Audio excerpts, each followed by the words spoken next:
Chapter 2. Enter the Twin Riders. What if I was to tell you that there's a spiritual world inside everything? An invisible someone speaks and escapes a black canvas. What if I was to tell you that demons are real, angels are real, hell and heaven exists all around us? Jezebel Singer shakes her head, and now having done so, she sees herself in all this. The black canvas begins to draw her contours out in white pencil, and she is born. She's born into this world, and she sees herself with her hands over her ears, mouth unjawed and extended open fully, and a maniacal element grows to fear itself. They're coming for you, the invisible someone mentions. They won't find me here, speaks Jessie. Yes, they will. Mentions again, and now the white outlines that are Jezebel Singer draws in color, her eyes with pupils colored in yellow. Day, day, day. And now a million amputated hands appear to outline the rest of the schemes on this totally black canvas, where only one hand had been subcontracted to sketch in Jezebel at the bottom left-hand corner. Millions are contracted to do the same.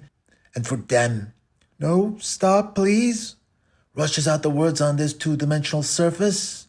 Although it's too late, all those millions of hands are at full onslaught depicting the presence of day into this world, the Twin Riders. Both tailored in glossy black leather, the sort of thick-hide leather that almost breathes, as his wearer maneuvers in its format. And the illustration is well detailed and well depicted and fully realized. Off at some invisible horizon, a neon light shines on through the center of the black canvas.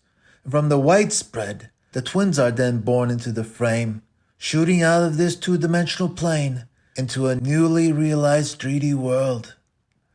What were the spirits telling you about the man, Ray, whom you met earlier? The invisible voice asks. I liked him, I think, Jezebel says. Do you wish you had sex with him? No, Jezebel constitutes.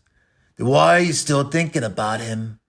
Because he was nice, that's all. I didn't have thoughts of sex just by being around him, and man, I didn't, not like just about every other man I have to. Lies, the voice says. No, they're not lies.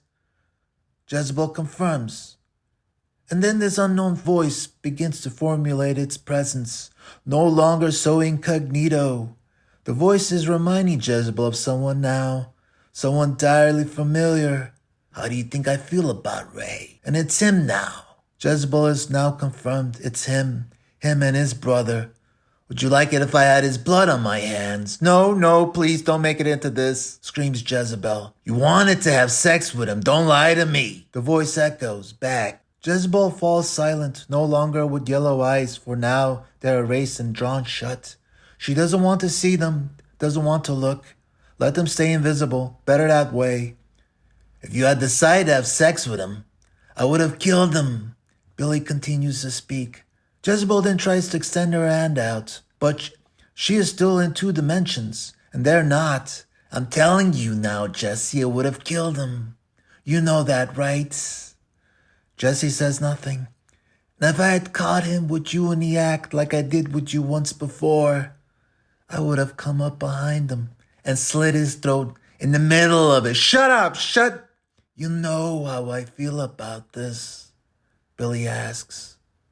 I know, Jessie's all but able to grapple with. Good. Keep it that way. And at this instant, she opens her eyes. Cold sweat permeates around her, and she feels how her bed sheets are soaked in it. The night vision has ended, and there Jezebel in her bed stays silent. She's unable to move. It's the dead of night, but she's used to this. All the concern now was if the breathing thing was to start right again. But it doesn't. She isn't feeling that Depeche Mode trying to seize her. But a thought does seize her. Was it them, she fears? Are they coming for me? She goes on to ponder. And it really did feel like she was just speaking to Billy. And here was the thing. Billy's dead. Soothed Jezebel to herself. He's dead, and so is his brother. But Jezebel knows better than to be steered with such a non-burdensome yoke, because Jezebel damn well knows what the invisible voice had stated was an absolute fact. Ghosts are real, she says to herself in secret. And it's only a matter of time before the twins catch up to her in this city, those two finding her here in L.A., one place she had been desperately hoping they wouldn't.